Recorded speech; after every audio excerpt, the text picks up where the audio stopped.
Ciao raga et bienvenue pour cette nouvelle vidéo sur ma chaîne. Club le plus titré d'Italie. Ce club enchaîne depuis peu les saisons sans but précis. Mais alors comment en est-il arrivé jusque là? La Juventus, ou comment guérir la vieille dame, c'est maintenant sur Calcio Théo.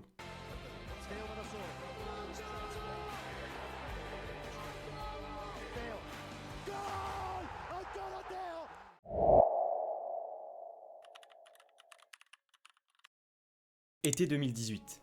L'Italie voit l'équipe de France gagner la Coupe du Monde depuis son canapé, mais ce n'est pas pour autant que le pays va perdre en attractivité. Et ça, c'est grâce à un club, la Juventus. Puisque oui, Cristiano Ronaldo va choisir le club aux 34 titres de champion d'Italie à l'époque pour poursuivre son odyssée européenne. Mais cette arrivée de CR7, elle coïncide surtout avec le départ de Giuseppe Marotta, le directeur sportif alors de la Juve, et mettre 110 millions d'euros sur un seul joueur, ça n'était pas vraiment la spécialité du bonhomme.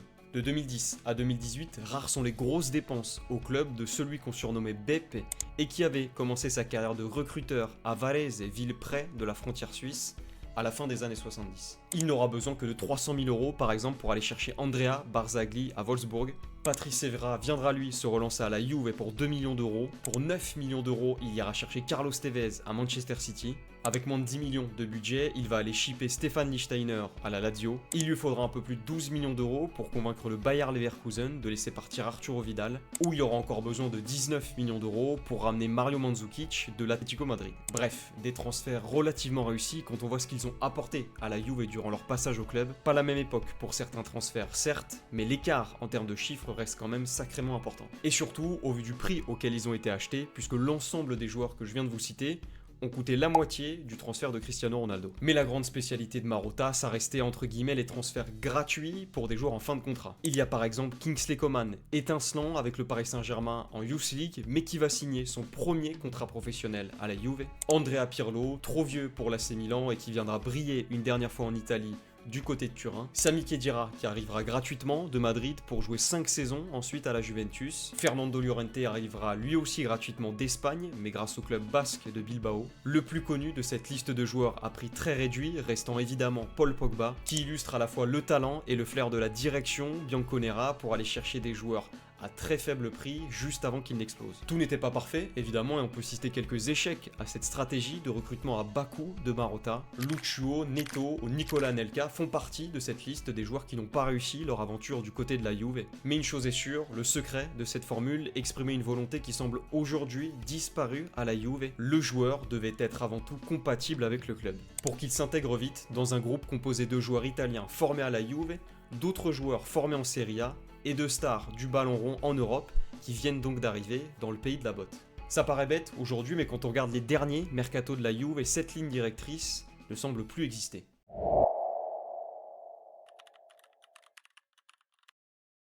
« 657 millions d'euros, c'est le montant que va dépenser Fabio Paratici sur les 3 mercatos qu'il dirige de la Juve entre 2018 et 2021. Et Cristiano Ronaldo, dont je vous parlais en début de vidéo, est le premier nom de cette ère de la démesure à la Juve. Aujourd'hui, hormis Weston McKennie, aucun des joueurs achetés par l'ancien directeur sportif de la Sampdoria ne figure dans l'effectif actuel des Bianconeri. Après CR7 en 2018, la Juve va mettre 85 millions sur Matthijs de Ligt l'année suivante, puis 80 millions sur l'année qui suit pour un transfert qui implique Arthur Melo dans une transaction où Miralem Pjanic est lui aussi concerné, mais pour aller du côté du FC Barcelone. Et c'est avec ce transfert entre le Brésilien et le Bosnien que la FIFA va être amenée à se pencher sur la situation du club de Turin quelques années plus tard. Elle y découvre alors les manquements de paiement pendant la crise du Covid, les plus-values artificielles créées pour rassurer les investisseurs et plus globalement une fraude fiscale organisée au sein du club turinois. Ce qui vaudra ensuite une hécatombe de suspension à partir de 2023, à commencer par le principal intéressé Fabio Paratici,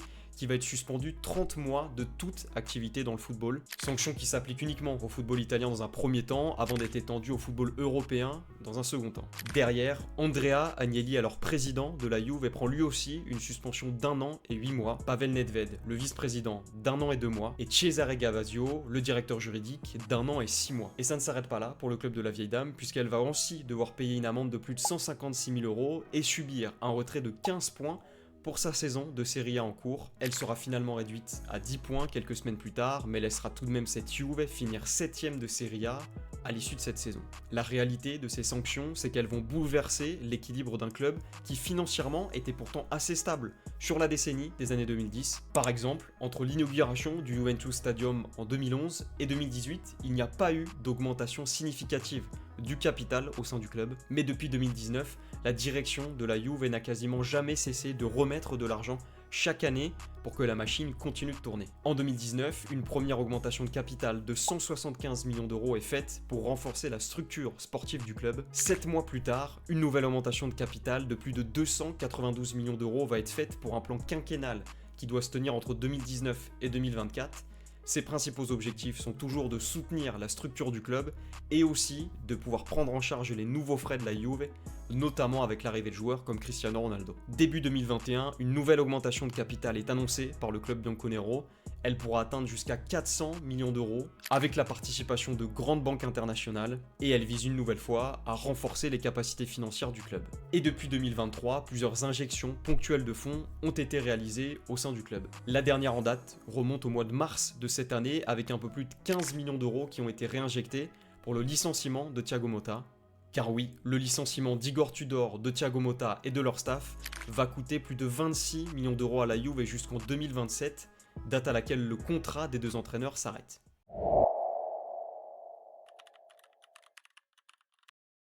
On parle beaucoup d'argent depuis le début de cette vidéo, mais il faut bien comprendre qu'avant cette ère de la démesure, tout allait bien financièrement et sportivement aussi pour la Juve. De 2011 à 2019, la Juventus est la seule équipe italienne à se hisser en finale d'une Coupe d'Europe. Sur cette même période, elle ajoute 8 Scudetti, 4 Coppa Italia et 4 Supercoupes d'Italie à son palmarès. Et deux coachs vont majoritairement incarner cette faste période pour le club du nord de l'Italie. Antonio Conte, présent sur le banc de 2011 à 2014, et Massimiliano Allegri, présent lui de 2014 à 2019. Un 3-5-2 incarnera majoritairement le mandat du premier, tandis que le second optera lui plus souvent pour un 4-3-1-2. Ces dispositifs et ces tactiques relativement identifiables ont d'ailleurs accentué l'hégémonie de la Juve sur cette période en Serie A. En cumulant tous ces matchs de 2012 à 2019, la Juventus a passé 67% de son temps en tête du classement de la Serie A, soit 180 matchs sur 266 possibles. Et cette hégémonie va se perdre de manière assez brutale chez les bianconeri, puisqu'après le départ de Massimiliano Allegri, deux coachs vont essayer de reprendre le flambeau. Le premier revient après un court passage à Londres du côté de Chelsea et il a dû gérer des gros égos dans le vestiaire dès son arrivée. Le courant n'était d'ailleurs pas passé à l'époque avec des joueurs comme Gigi Buffon ou Douglas Costa et sa relation avec Cristiano Ronaldo aura toujours été suivie de très près par les médias dès leur première discussion dans un yacht à l'intersaison. Le contraste était grand, voire même immense pour l'ancien banquier, passer de la Série B au club le plus titré d'Italie en l'espace de moins de 5 ans. Et le fait de voir un entraîneur napolitain avec une barbe de 3 jours, pas toujours en smoking pendant ses matchs, qui fume dans les vestiaires, par rapport à la communication ultra soignée et calculée de la Juve, forcément ça n'allait pas faire bon ménage très longtemps. À l'été 2020, un an après son arrivée, Maurizio Sarri est déjà remercié. Son successeur, Andrea Pirlo, aura lui appris en moins d'une semaine qu'il allait passer de la Primavera à l'équipe première. Le 30 juillet 2020, il est nommé entraîneur des Minots de la Juve et le 8 août, il est nommé entraîneur de l'équipe première. Et comme début en tant qu'entraîneur, on peut difficilement faire pire en termes d'attente et de pression. Et comme on pouvait s'y attendre, la Maestria n'a pas pris tout de suite pour Andrea Pirlo à la Juve, qui lui aussi sera remercié après une année de bons et loyaux services. Les échecs de la Juventus en Ligue des Champions durant cette ère, synonyme du passage de Cristiano Ronaldo en Italie, resteront sans doute les illustrations les plus parlantes du nouveau problème de la Juve. Pendant que le Portugais marquera l'histoire individuellement avec son nouveau club, la Juventus coulera elle collectivement 3 saisons de suite, en quart de finale face à l'Ajax en 2019, face à l'Olympique Lyonnais en 8e de finale la saison suivante, puis rebelote face à Porto l'année d'après, toujours en 8e de finale. Et quand ça n'allait pas sur le terrain, la direction bianconera agissait elle aussi dans le flou le plus total.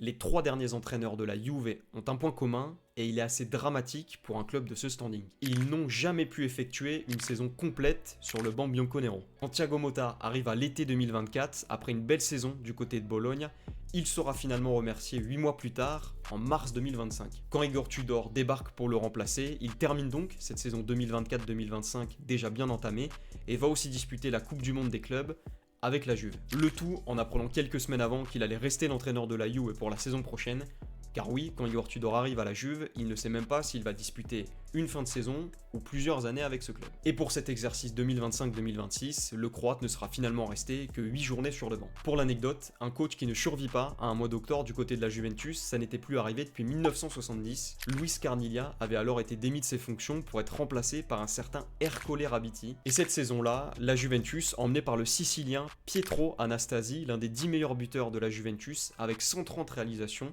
eh bien elle va finir 3ème de Serie A. Et pour revenir à Luciano Spalletti, sa saison avec la Juve va indéniablement prendre la même forme que celle que son prédécesseur. Pourquoi ? Eh bien parce que le coach de 66 ans a déjà signé pour finir la saison en cours de Serie A et qu'une année supplémentaire pourrait s'ajouter pour le tacticien si la Juve venait à se qualifier en Ligue des Champions. Pour rappel, les Bianconeri sont 6ème à l'heure où on se parle, à 2 points seulement du top 4, un objectif donc à la portée des coéquipiers de Kenan Yildiz. Mais le vrai point commun derrière ces 3 noms sur le banc, c'est surtout l'absence de stabilité. Avoir une période de transition, c'est normal. Pour un grand club, il suffit de demander au FC Barcelone, à Liverpool, au Bayern Munich, pour voir comment ils se sont reconstruits sur ces dernières saisons. Mais enchaîner les noms les uns après les autres sans jamais questionner le projet dans le fond, qu'est-ce que ça cache ? Pourquoi l'effectif de cette saison, par exemple, a-t-il privilégié de doubler des postes offensifs plutôt que des postes défensifs ? Comment Daniele Rugani s'est retrouvé à être titulaire en 2025 avec la Juventus ? Pourquoi Arkadiusz Milik reste-t-il l'un des plus gros salaires du club alors qu'il n'a plus joué depuis 1 an et demi ? Qu'est-ce qui a poussé la Juve à vendre pour plus de 240 millions d'euros ces jeunes formés au club depuis 2018 ? Et sur ces points, malheureusement, Luciano Spalletti va difficilement pouvoir nous apporter des éléments de réponse. À 66 ans, l'ancien coach de l'AS Roma enchaîne déjà des projets avec très peu de transition sur la 3ème partie de sa carrière. Quand il quitte le Napoli qui vient de faire sacré champion d'Italie en 2023, il annonce vouloir prendre du recul et profiter des siens. Finalement, le départ de Roberto Mancini lui offre les portes seulement 3 mois plus tard de la Squadra Azzurra, et après un euro raté en Suisse et une qualification bien mal embarquée pour le mondial 2026, c'est Gennaro Gattuso qui reprendra le train en marche à l'été 2025. Alors, à qui la faute dans cette Juve ? Difficile aujourd'hui de pointer du doigt un responsable. La réalité est aussi que la Juve n'est pas le seul club italien à se trouver dans une situation où elle doit changer beaucoup de choses. L'AC Milan a par exemple dû lui tout changer cet été avec un nouveau directeur sportif et un nouvel entraîneur. L'AS Roma semble avoir trouvé une nouvelle forme de stabilité. L'Inter a fait confiance à Christian Chivu et pour l'instant ça marche. L'Atalanta a elle échoué avec Ivan Juric et elle va désormais faire confiance à Raffaele Pallettino. Et la Fiorentina est elle aussi dans le flou plus total après l'éviction de Stefano Pioli. Mais la réalité est que cette 2ème partie de saison que s'apprête à traverser le club de la vieille dame est tout aussi incertaine pour un club pourtant largement le plus titré d'Italie.